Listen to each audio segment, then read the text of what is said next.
Olá, meu nome é Liliane Catone Soares, sou professora do Departamento de Química da Universidade Federal de Ouro Preto e integrante do grupo de pesquisa GFQO, Grupo de Fisicoquímica Orgânica. Eu sou doutora em Ciências com ênfase em Química Analítica, mestre em Química Inorgânica e bacharel em Técnica em Química. Mas hoje eu vou falar sobre um assunto que vai muito além da química, que é a percepção de riscos. As estatísticas mostram que, no Brasil, a cada 48 segundos, um trabalhador sofre acidente e um morre a cada 4 horas. Dados do Ministério Público mostram que, em 5 anos, mais de 14 mil trabalhadores morreram no exercício da profissão. E esse número pode ser ainda maior, já que só um em cada 7 casos são notificados. Segundo o Ministério Público, mais de 90% dos acidentes de trabalho poderiam ter sido evitados com ações planejadas, tais quais um ambiente em ordem, uso adequado de EPIs, manutenção preventiva de máquinas e a elaboração de planos de gestão de riscos. Quando eu comecei a trabalhar com gestão de resíduos em laboratórios químicos, eu me deparei com muitas dificuldades. Eu me perguntava por que é tão difícil de implementar uma política de segurança institucional? Por que as pessoas têm tanta resistência em aceitar normas e aplicar normas que visam sua própria segurança no trabalho? Eu pensava, será que isso é preguiça, inércia, comodismo, desleixo, negligência? Bom, imagine a seguinte situação: uma pessoa está numa casa que começa a pegar fogo. O que ela faz? Obviamente, ela vai fazer de tudo para poder escapar dessa situação. Ou seja, mesmo que existam aquelas características de preguiça, inércia, comodismo, etc., nessa situação, nada vai impedir a pessoa de tomar uma providência em prol de sua segurança. Portanto, qual é a diferença?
mostraram que há 5 variáveis que podem prever significativamente o envolvimento do funcionário em um processo de BBS, que são eles.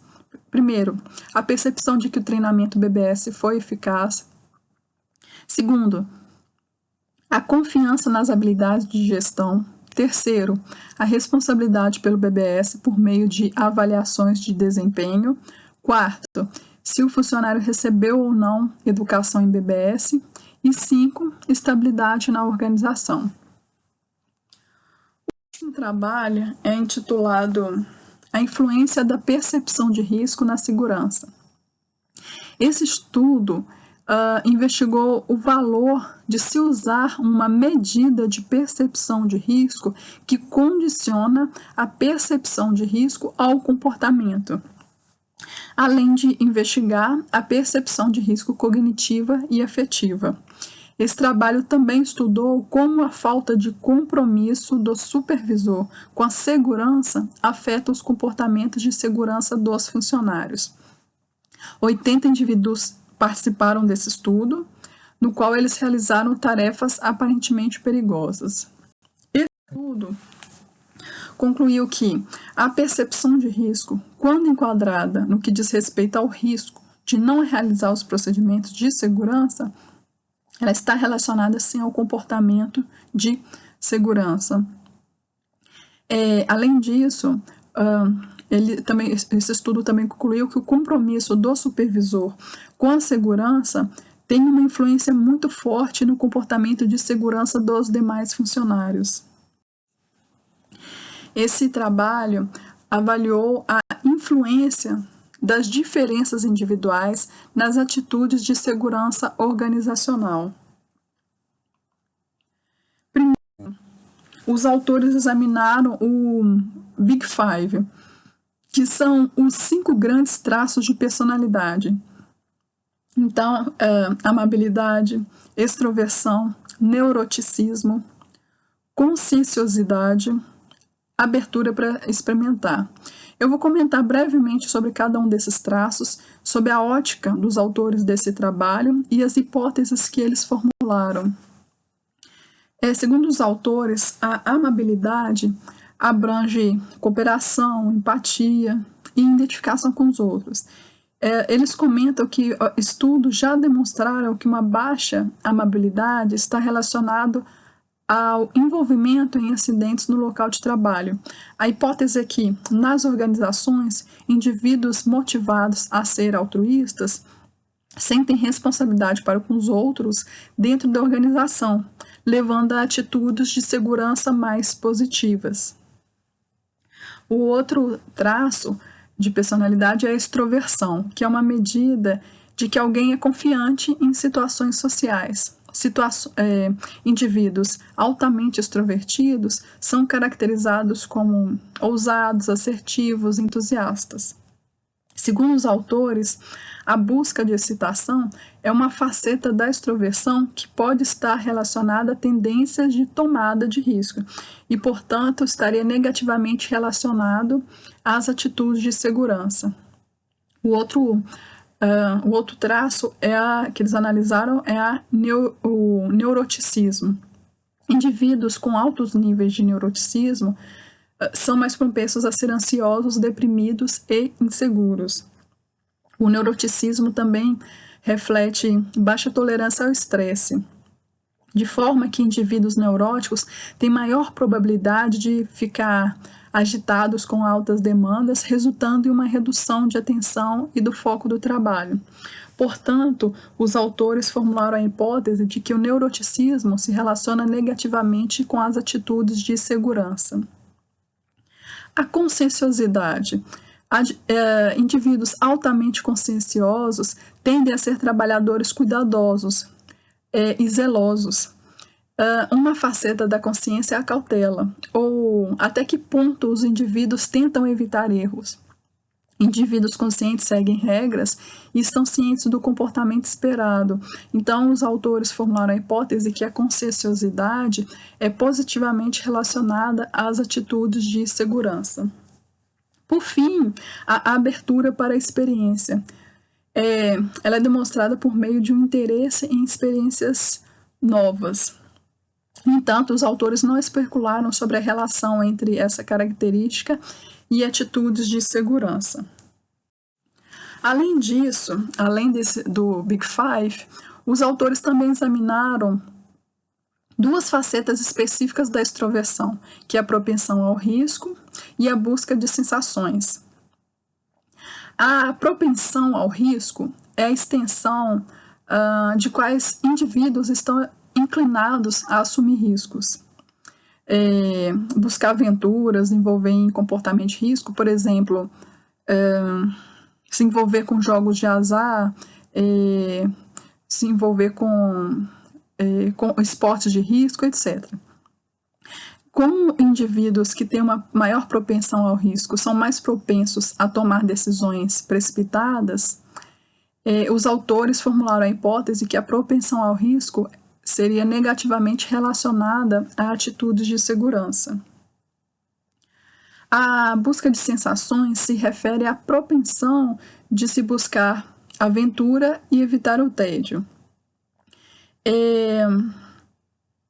Como a busca de sensações descreve um nível de excitação e estimulação da pessoa e abrange a atração pela emoção, pode haver perda de autocontrole, intolerância.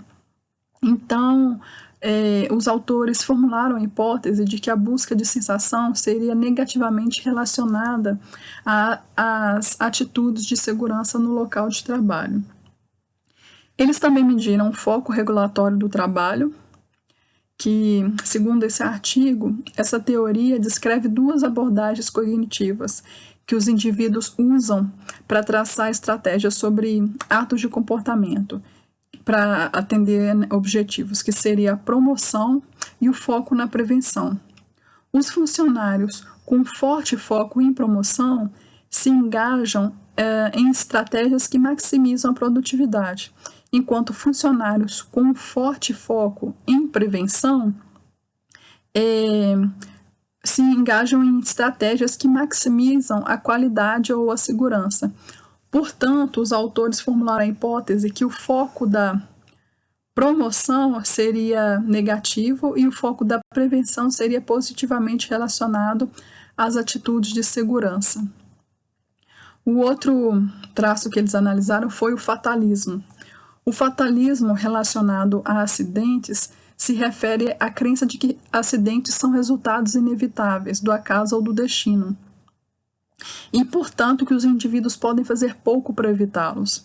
Funcionários que têm essa característica de serem fatalistas, eles são menos prováveis a engajar em práticas de trabalho, porque acreditam que esse comportamento tem pouca influência sobre os acidentes. Os autores comentam, inclusive, que o fatalismo pode refletir um padrão característico de pensamento do indivíduo, que seria desenvolvido independentemente da experiência com acidentes em locais de trabalho. Então, os autores comentam também que os estudos mostram que indivíduos fatalistas assumem riscos maiores. Então, eles formularam a hipótese que o fatalismo está negativamente relacionado às atitudes de segurança. Por fim, eles analisaram também o padrão de comportamento do tipo A, que se refere a um padrão de comportamento que inclui competitividade, agressividade e busca por realizações. Os autores comentam que pesquisas mostram que esse tipo de indivíduo eles tendem a ser mais erráticos e descuidadosos durante o desempenho de uma tarefa, devido ao senso de elevada urgência. Então, os autores criaram a hipótese de que esse tipo de traço se relaciona negativamente com as atitudes de segurança. Os autores realizaram esse experimento com 190 indivíduos e concluíram que a amabilidade, a conscienciosidade, o foco regulatório de prevenção e o fatalismo se relacionam significativamente com as atitudes que eles examinaram, com as atitudes de segurança, né? E as análises desse trabalho também demonstraram que a amabilidade, o foco na prevenção e o fatalismo estão significativamente relacionados às atitudes de segurança ao controlar as outras diferenças individuais. Então, esse estudo ele ilustra a utilidade de se examinar as diferenças individuais ao prever atitudes relacionadas à segurança.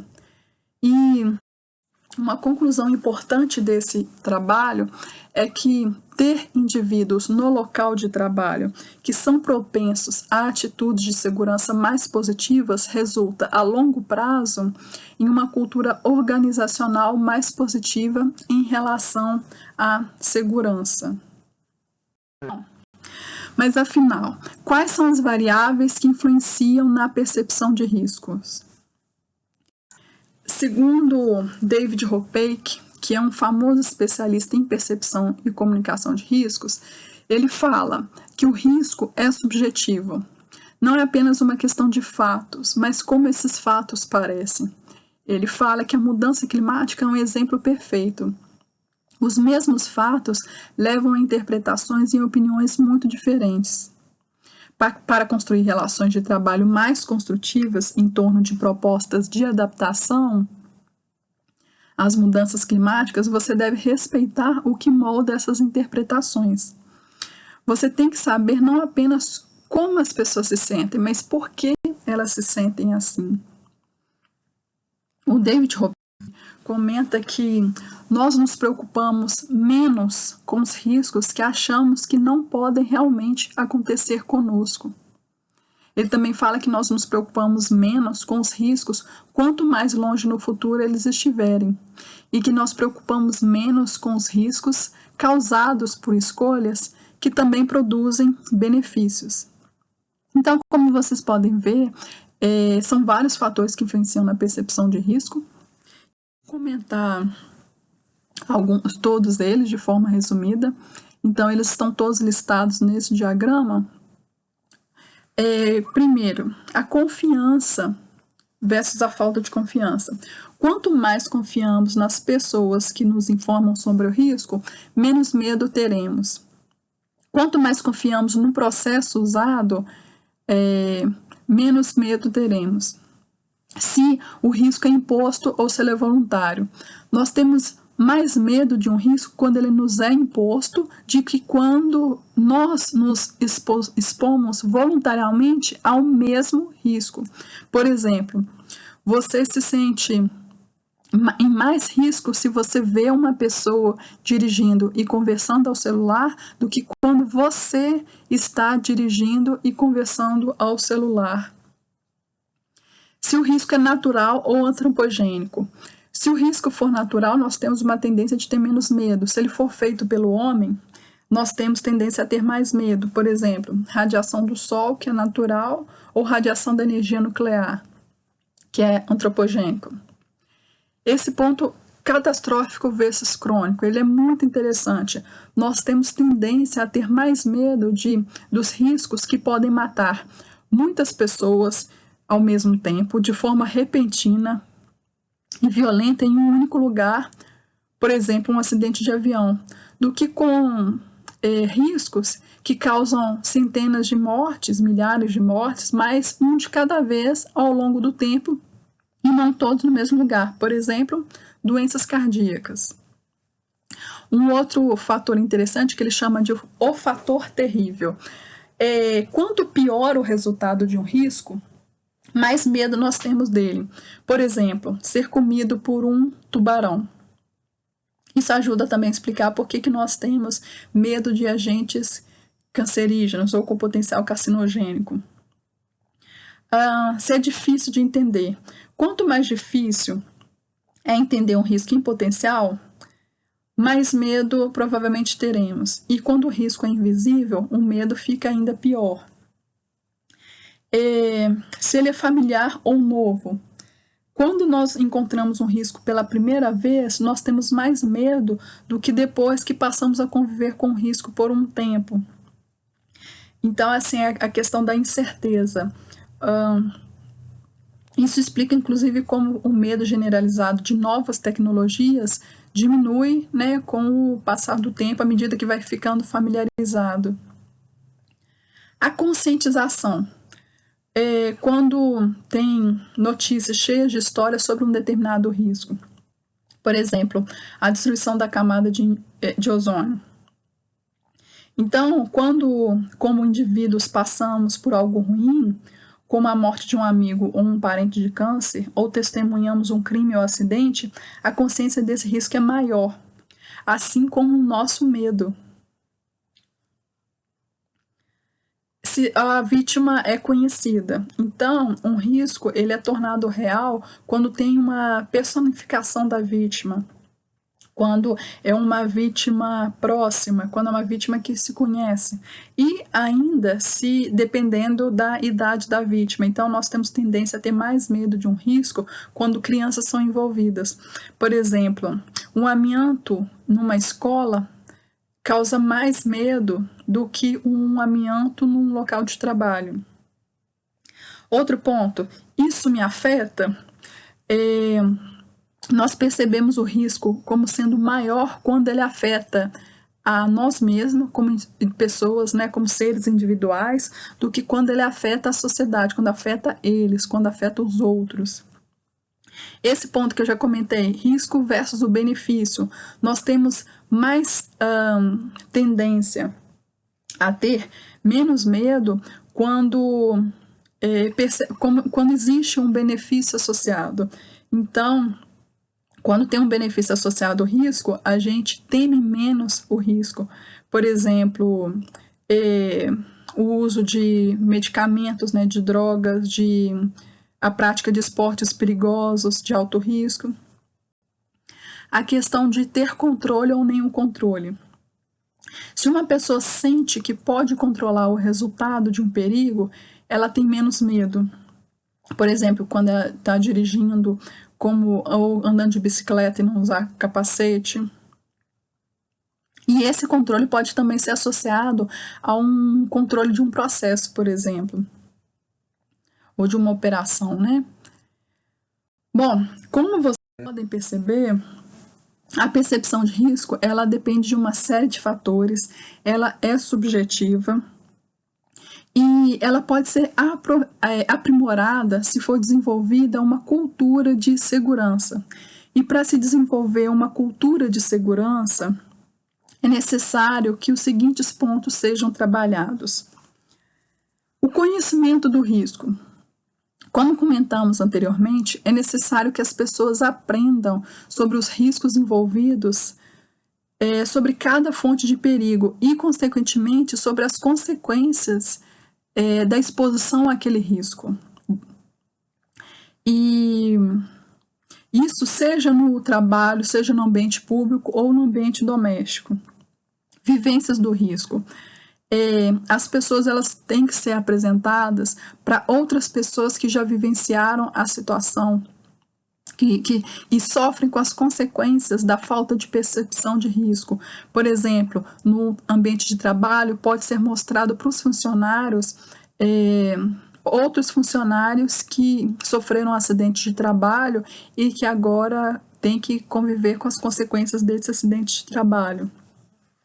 Personalidades certas. Sempre que possível, o RH deve selecionar pessoas com os traços de personalidades adequados, que são aqueles traços que têm maior propensão para se preocupar verdadeiramente com a segurança e para implementar e propagar o senso, a cultura de segurança.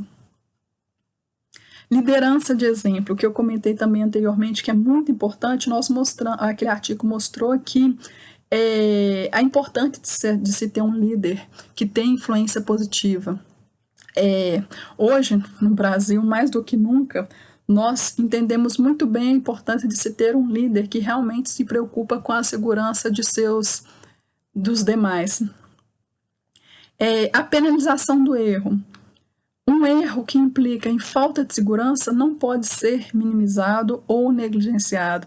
Ele deve ser devidamente penalizado e, obviamente, deve ser corrigido. Deve haver também a elaboração de um plano de risco através do gerenciamento de riscos, né? O plano de gerenciamento de riscos, ele envolve 3 etapas. A identificação do perigo, então são identificados os perigos e os fatores de risco que têm o potencial de causar danos. Depois é feita uma análise de risco. Nessa etapa é feita a análise e avaliação do risco associado ao perigo que foi identificado na primeira etapa. E na terceira etapa, o controle de risco. Nessa etapa, são determinadas formas apropriadas de se eliminar o perigo ou controlar o risco quando o perigo não pode ser eliminado. No entanto, gerenciamento de risco é um assunto mais complexo, então ele é tema específico para um único seminário. E, na minha opinião, o mais importante de todos, ética e educação. É óbvio que é impossível criar uma cultura de segurança intrínseca à sociedade se não existir ética e educação. A cultura de risco a cultura de segurança está intimamente relacionada à ética e educação porque ela depende do conhecimento, ou seja, logo depende da educação, e ela depende do respeito e do cuidado com todos os seres vivos e com o ambiente que nós vivemos, ou seja, por isso depende da ética. A percepção de risco não é exclusiva do ambiente de trabalho, ela permeia todas as nuances das relações humanas, entre os seres humanos e dos seres humanos com o meio ambiente. Para finalizar, eu concluo com o título desse artigo, que é muito interessante e que tem uma conclusão muito boa para nós, que é: as pessoas fazem o lugar. Então, agradeço a todos pela atenção e muito obrigada.